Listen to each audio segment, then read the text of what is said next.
नमस्कार दोस्तों, आम आदमी के लिए सभी उपयोगी खबरों के साथ आपके अपने चैनल K6 न्यूज पे आप सभी का स्वागत है। सबसे पहले हमारे सभी दर्शकों के लिए हमारा आज का सवाल, भारतीय वायुसेना द्वारा एक्सरसाइज वायु शक्ति 2019 का आयोजन कहां किया गया था? आपके ऑप्शन है ए पोखरण, बी दिल्ली।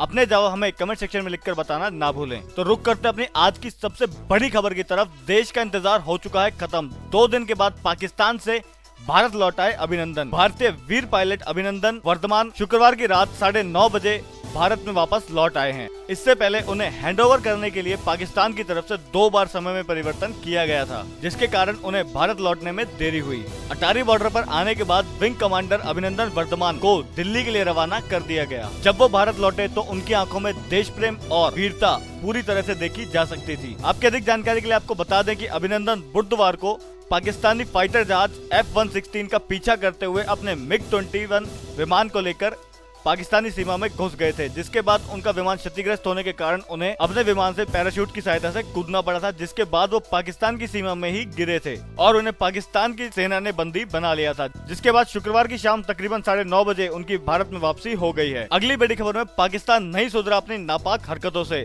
कुपवाड़ा में आतंकवादी और सुरक्षा बलों के बीच शुक्रवार को फिर हुई मुठभेड़, जिसमें 2 आतंकवादियों को मार गिराया गया, लेकिन जिसमें भारत के 4 जवान शहीद हुए और 1 सिविलियन की भी मौत हो गई। एक तरफ शांति का हवाला देने वाला पाकिस्तान दूसरी तरफ भारतीय सीमा पर लगातार सीज फायर का उल्लंघन कर रहा है। तो दोस्तों, अगली बड़ी खबर में जमाते इस्लामी पर प्रतिबंध लगाने के बाद श्रीनगर के कई हिस्सों में लगी धारा 144। 12 से अधिक सदस्य जमाते इस्लामी के गिरफ्तार कर लिए गए।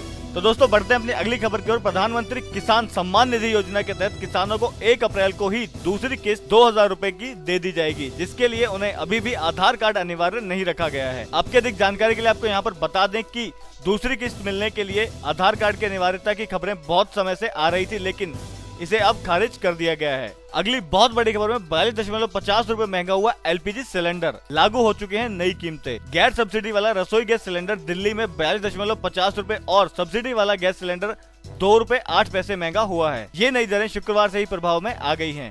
अगली खबर में सरकार ने बैंक खाते और आधार को लेकर बनाए हैं नए कानून, जिनका आपके लिए जानना बहुत ही जरूरी है। बैंक में खाता खोलने और सिम कार्ड खरीदने के लिए आधार कार्ड स्वैच्छिक इस्तेमाल करने की अनुमति दे दी गई है। मतलब अगर आप चाहें तो आप आधार कार्ड का उपयोग कर सकते हैं, अगर आप ना चाहें तो आप आधार कार्ड का उपयोग ना करें। अगली खबर में मध्य प्रदेश कांग्रेस विधायक ने वंदे मातरम बोलने से किया इनकार, कहा शीरियत में नहीं है इसकी इजाजत। मध्य प्रदेश में कांग्रेस के विधायक आरिफ मसूद ने कहा कि शीरियत में इसकी इजाजत उन्हें नहीं दी गई है। तो दोस्तों, आम आदमी के लिए एक बहुत ही इंपॉर्टेंट खबर, शिमला से चंडीगढ़ तक के लिए हेली टैक्सी सेवा शुरू हो चुकी है, जिसमें आपको मात्र 2880 रुपए यानी तकरीबन 2900 रुपए खर्च करके शिमला से चंडीगढ़ की 120 किलोमीटर की दूरी मात्र 20 मिनट में ही पूरी कर पाएंगे। तो दोस्तों, अगली खबर में अब आप बिना रुके दिल्ली से जयपुर तक का सफर पूरा कर पाएंगे। शुरू हुआ नए हाईवे का निर्माण। नोएडा, साउथ दिल्ली और फरीदाबाद से जयपुर जाने वालों को जल्द ही जाम मुक्त एक्सप्रेस की सौगात मिलने वाली है। NHAI ने आश्रम के पास DND फ्लाईओवर से कुंडली मानेसर पलवल एक्सप्रेस को जोड़ने वाला फ्लाईओवर पर काम शुरू कर दिया है।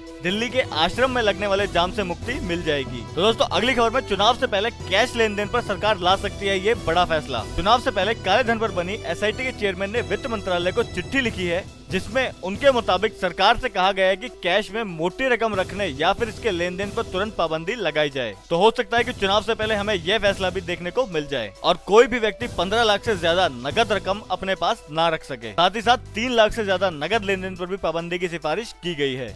तो दोस्तों, सरकार की तरफ से कार खरीदने वालों को बड़ा तोहफा मिलने वाला है। इस नई पॉलिसी को सरकार ने फेम 2 योजना के तहत 5000 से 10,000 करोड़ रुपए की सब्सिडी देने की मंजूरी दे दी है। यानी कि इलेक्ट्रॉनिक और हाइब्रिड वाहनों के उपयोग को बढ़ावा देने के लिए सरकार ने इस योजना को मंजूरी दी है, जिसमें सब्सिडी फंड को 5000 रुपए से बढ़ाकर 10,000 करोड़ रुपए कर दिया गया है। दोस्तों, अगली खबर में मोदी सरकार ने गन्ना किसानों के बकाया भुगतान के लिए किया एक बड़ा ऐलान। सरकार ने चीनी बनाने वाली कंपनियों के लिए सस्ते कर्ज का ऐलान किया है, जिसके तहत कंपनियों को 10,540 करोड़ रुपए तक का कर्ज मिल सकेगा। लेकिन उसके लिए यह शर्त रखी गई है कि जिन कंपनियों ने 25% किसानों के गन्ने का बकाया भुगतान कर दिया होगा, केवल उन्हीं को इसका फायदा मिलने वाला है। तो दोस्तों, हाईटेक होते हुए भारत देश की एक और बड़ी खबर, अब आप पेटीएम से भी अपने वाहन पर काटे गए चालान का भुगतान कर सकते हैं। पेटीएम ने डिजिटल चालान भुगतान के लिए नोएडा ट्रैफिक पुलिस के साथ मिलकर सहभागिता की है। अभी यह सुविधा केवल नोएडा में ही शुरू हुई है, लेकिन जल्दी ही इसे सारे देश में भी शुरू किया जा सकता है। तो दोस्तों नौकरी करने वाले नौकरी पेशा लोगों के लिए एक बहुत ही बड़ी और इम्पोर्टेंट खबर है। पीएफ पर सुप्रीम कोर्ट ने सुनाया है एक बड़ा फैसला। अब कोई भी संस्थान बेसिक सैलरी से स्पेशल अलाउंसेस को अलग नहीं कर सकते हैं। प्रोविडेंट फंड डिडक्शन की कैलकुलेशन के लिए उन्हें स्पेशल अलाउंसेस को भी उसकी बेसिक सैलरी के साथ शामिल करना पड़ेगा।